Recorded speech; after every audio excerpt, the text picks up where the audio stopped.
தமிழ்நாட்டின் பல்வேறு மாவட்டங்களில் இருந்த மலைகள் வெட்டி எடுக்கப்பட்டு தற்போது இருந்த இடம் தெரியாமல் காணாமல் போய் உள்ளதாக கனிம வளத்துறை அமைச்சர் பிரபு குற்றம் சாட்டியுள்ளார். சட்டப்பேரவையில் கனிம வளத்துறை அமைச்சர் பிரபு பதிலுரை அளித்து பேசினார். அப்போது பேசிய அவர், இதுவரை காணாமல் போனவர்கள் பற்றி கேள்விப்பட்டிருக்கிறோம், ஆனால் காணாமல் போன மலைகளை பற்றி கேள்விப்பட்டிருக்கிறீர்களா என்றார்.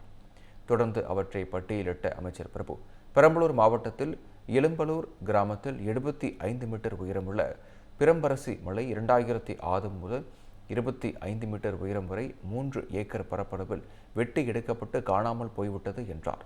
பெரம்பலூர் மாவட்டத்தில் அரணையிறை கிராமத்தில் 90 மீட்டர் உயரமுள்ள கோனாரிப்போலை மலை 2004ஆம் ஆண்டு முதல் சுமார் 8 ஏக்கர் பரப்பளவில் வெட்டி எடுக்கப்பட்டு காணாமல் போய்விட்டது எனவும், பெரம்பலூர் மாவட்டம் செங்குணம் கிராமத்தில் 25 மீட்டர் உயரமுள்ள செங்குணம் மலை 2026ஆம் ஆண்டில் சுமார் 7 ஏக்கர் பரப்பளவில் 20 மீட்டர் வெட்டி எடுக்கப்பட்டு காணாமல் போய்விட்டது என்றும் கூறினார்.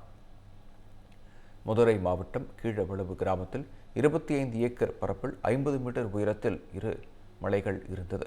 ஆனால் 2003க்கு பிறகு அந்த மலையிலே 7.5 ஏக்கர் காணாமல் போய்விட்டது என்றும் தெரிவித்தார். இதே மாவட்டத்தில் குண்டைம்பட்டி கிராமத்தில் 35 மீட்டர் உயரமுள்ள குன்று 2021க்கு பிறகு சுமார் 5 ஏக்கர் பரப்பளவில் வெட்டி எடுக்கப்பட்டு காணாமல் போய்விட்டது என்றும் தெரிவித்தார்.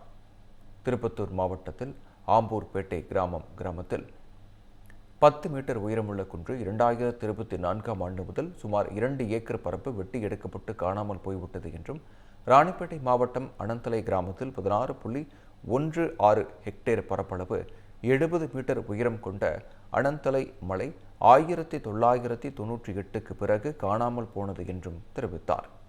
தொடர்ந்து பேசிய அவர், கோயம்புத்தூர் மாவட்டம் முத்தூர் கிராமத்தில் 4 ஏக்கர் பரப்பளவு 6 மீட்டர் உயரம் கொண்ட குன்று 2022க்கு பிறகு காணாமல் போனது எனவும், இதே மாவட்டம் முத்தூர் கிராமத்தில் 3 ஏக்கர் பரப்பளவு 10 மீட்டர் உயரம் கொண்ட மற்றொரு குன்று 2022க்கு பிறகு காணாமல் போனது என்று தெரிவித்தார்.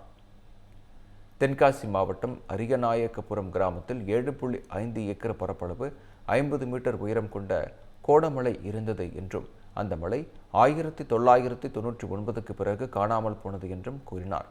இப்போது நான் கூறிய அனைத்தும் ஒரு சாம்பிள் எனவும், இது போன்ற பல குன்றுகள் தமிழ்நாட்டில் காணாமல் போய்விட்டது என்றும் குறிப்பிட்டார்.